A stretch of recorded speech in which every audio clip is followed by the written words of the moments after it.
Մեծարգո պարոն նախագահ, Սահմանադրական դատարանի մեծարգո նախագահ, պարոն փոխվարչապետ, կառավարության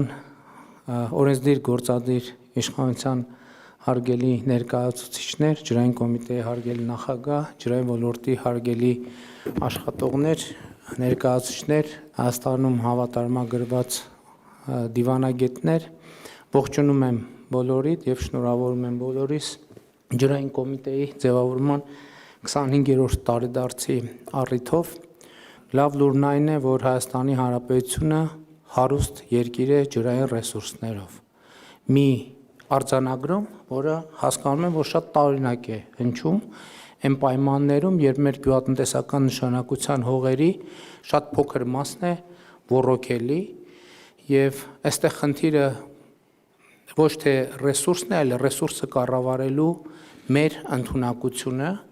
եւ դերևս հարկ եմ համարում ընդգծել, որ սա էլ այն դեպքերից է, երբ որ մենք ասում ենք, որ ցանկացած հարցի լուծման համար կառավարությունը ունի 3 լուծում։ Այդ լուծումներից առաջինը կրթությունն է, երկրորդը կրթությունը եւ երրորդը նույնպես կրթությունը։ Ընդ որում այս ասածը վերաբերվում է բոլորիս։ Ես երբ որ դման արձանագրում անում եմ, առաջին հերթին անում եմ ինքս իմ մասին, որովհետեւ ջրային կրթությունը կամ ջրի նկատմամբ մեր վերաբերմունքը էական փոփոխության ենթակա է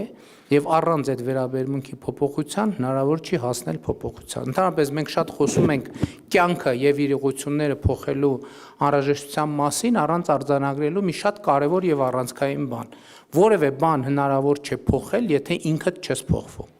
Այսինքն մարդը պետքա փոխվի, որ เป զի կարողանա ինչ-որ բան փոխել։ Որևէ պաշտոնյա պետք է փոխվի, որ կարողանա ինչ-որ բան փոխել։ Եվ մինչալոց մեր ներքաղաքական դիսկուրսում էլ սա շատ կարևոր բան է, որովհետև հիմա շատ ընդունված է ասել, օրինակ նախորդ օրը այդպիսի մի օրինակ բերում էի, հիմի հանում են, ասում են Հայաստանի վարչապետը 2010 թվականին այ բանտից մի հատ սենց հոդված է գրել, մեջը սենց բան է ասել, հիմա նայեք ինչ էր ասում, հիմա ինչ է ասում։ Եվ սա ցույց է տալիս մեր իրողությունների շատ խոցելիությունը, որովհետև մենք չենք հասկանում, որ կյանքը ինքը փոփոխությունների ընթացք է։ Եվ երբ որ չես փոխվում, դա բերում է աղետների։ Մեր շատ աղետներ կապված են նրա հետ, որ մենք չենք հասկանում, չենք ըմբռնում փոխվելու անհրաժեշտությունը, չըմբռնելով, որ առանց փոխվելու հնարավոր չի բան փոխել։ Ջրային ոլորտը այն ոլորտներից է, որտեղ մենք ընդհանրապես չենք փոխվել։ Չենք փոխվել,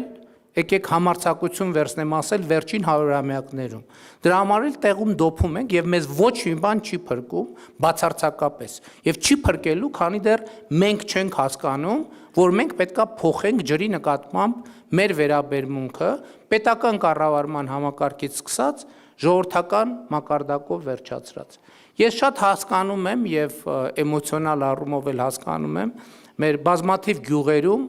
ինձ տրվող այն հարցը, թե ինչու ենք մենք պարտական վճարել մեր պապենական ջրի համար, չէ՞ որ այդ ջուրը մեր պապենական հողերի, մեր սարերից եկող մեծ պատկանող ջուրն է։ Ես նման դեպքերում մեր սիրելի քաղաքացիներին ասում եմ, գիտեք ինչ, իրականում, եթե խոսում ենք պապենականի մասին, եթե մենք պապենական ձևերով հիմա ուխտերի կամ գրաստների վրա բետոնները դնենք, գնանք այդ սարերից ջուրը լցնենք, բերենք տուն, մենք ոչ մեկ մեզնից փող չի ուզի։ Այսինքն, եթե հիմա ցանկացած մարդ որևէ բնակավայրում որոշի, որ այն բետոնները կամ տակառները դնում է ձիու վրա եւ գնում է սարից պապենական ջուրը բերելու, բացառված է, որ ճանապարհին մեկը կանգնացնի, ասի, գիտես, ինձ այս ջրի միլիտրի համար պետք է մի դրամ կամ 2 դրամ կամ 10 դրամ վճարես։ Ջրի է բացարձակապես։ Եվ հետեւաբար ոչ մեկ մարդիկ մենք վճարում ենք ոչ թե ջրի համար, մեր պապենական ջրի համար, կամ եթե կարող ենք հենց այսպես ուղիղ ասենք, այլ վճարում ենք, որպեսզի ջուրը սարից գա հասնի, մենք վճարում ենք ձիու կամ ուխտի կամ գրաստի վրա փող չծախսելու համար, որովհետև այդ գրաստին պետք է պահենք, չէ՞, պետք է խոտ տանք, անասնաբույժ հրավիրենք, պետք է գոմ ունենանք, որ պահենք։ Մենք վճարում ենք, որ ջուրը գա հասնի մեր տուն, ընդ որում մենք բանել չբարձրացնենք այդ բետոնները 9-րդ հարկ կամ որևէ տեղ։ Այսինքն ես սա ինչի համար եմ ասում, որովհետև այս մի քիչ էլ գրոտեսկի վերածրած պատկերի մեջ է մեր վերաբերմունքը արտահայտվում ջրի նկատմամբ։ Խոսքը վերաբերվում է եւ խմելու եւ ոռոգման ջրին։ Եվ մենք այսօր ջրային ոլորտում 10 տարի առաջ հետ ենք եղել, ենթադրենք 10 կիլոմետր ջրային ոլորտում աշխարհից, հիմա 150 կիլոմետր ենք հետ ջրային ոլորտում աշխարհից, որովհետև աշխարհը փոխվել է, ջրի նկատմամբ աշխարհի վերաբերմունքը փոխվել է, բայց մեր վերաբերմունքը ջրի նկատմամբ չի փոխվել, մեր ընկալումը ջրի նկատմամբ չի փոխվել։ Մենք այսօր մենք ասում ենք ջուրը, ասում ենք անգինա, չէ՞, ասում ենք, բայց դա էլ է այն, որ արտահայտվում է մենակ կենացում։ Մենք անգին ջուրը վատնում ենք 50 դրամանոց ապրանք, այսինքն մենք շատ դեպքերում եթե հաշվենք, կպարզվի, որ մենք 1000 դրամ ենք ծախսում 100 դրամանոց ապրանք ունենալու համար։ Ինձ հետաքրքրեց, որ ասացի 25 տարի հետո մենք լինելու ենք, չգիտեմ, այսպիսին, այնպիսին։ Եկեք մեր պլանները չգցենք 25 տարի հետո, եկեք մեր պլանները սկսենք նրանից, թե 25 ժամ հետո մենք ինչպիսին ենք լինելու, 25 օր հետո մենք ինչպիսին ենք լինելու, որովհետև եթե հեշտ ասում ես, դե 25 տարի հետո լավ է առնելու, դե գնացի 25 տարի հետո կհավաքվենք։ Կերևա, լավ է թե վատ, որովհետև եթե 25 ժամ հետո մեր վերաբերմունքի մեջ բան չի փոխվում, 25 տարի հետո ես երաշխավորում եմ լինելու է ավելի վատ, լինելու է կատաստրոֆիկ վատ, որովհետև եթե 25 տարի առաջ կլիմայի փոփոխությունը այդքան չէր ճնշում մեր վրա, մենք հələ ժամանակ ունեինք ասելու դե հələ նայենք, տեսնենք, քննենք, զննենք եւ այլը։ Հիմա կլիմայի փոփոխությունը մեր վրա այնպիսի մեծ ճնշում է դնում, որ եթե մենք 25 ժամ հետո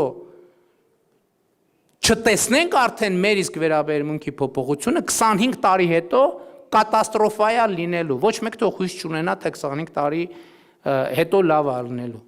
Որովհետև եթե մենք մեր գյուղատնտեսության ընդհանրապես վերաբերմունքը չփոխենք,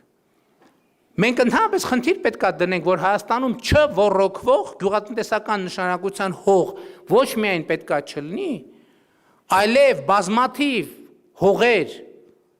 որոնք այսօր որևէ մեկի մտքով չի անցնում, որտեղ պետք է լինեն այգիներ, պետք է դառնան այգիներ։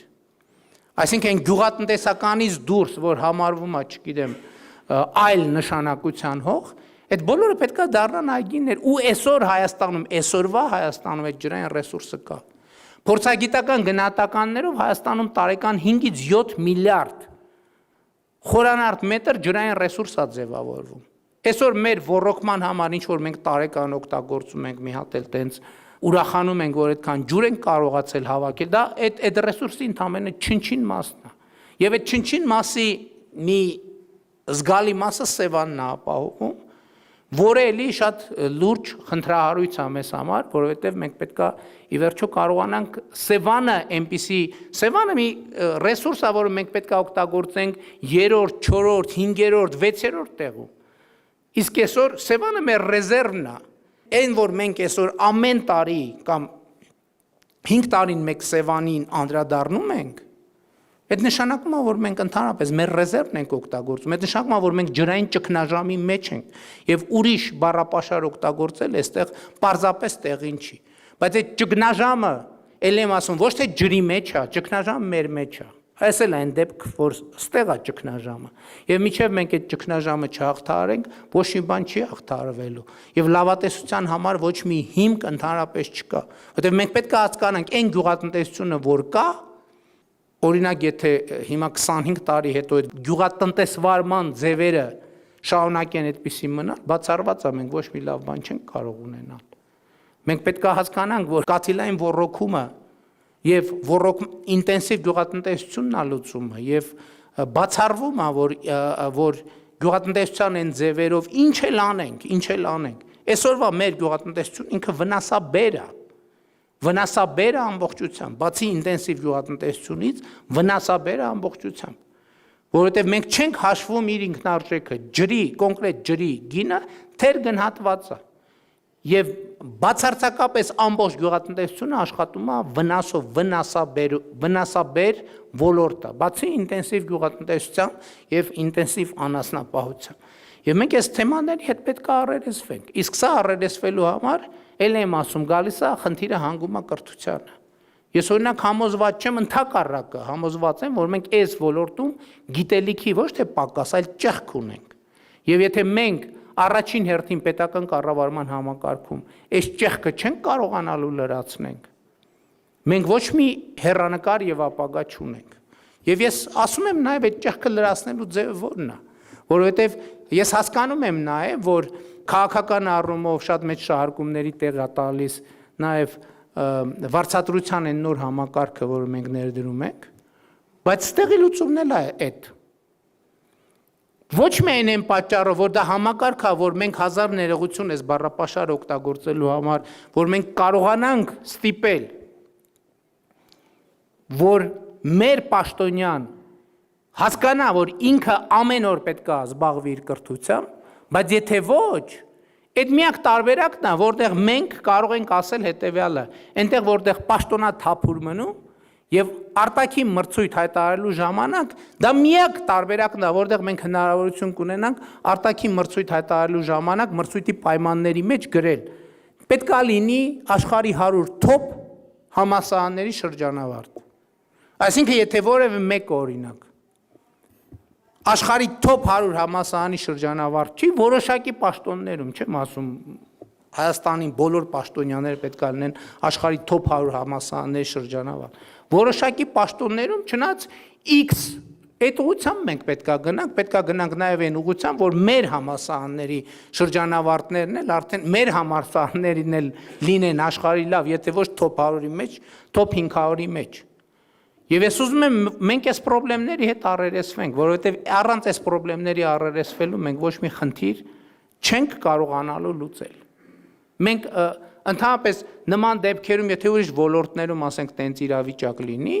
մենք երկրում արտակարգ դրություն կհայտարարենք։ Միտեղ որտեղ որ 40%, 60%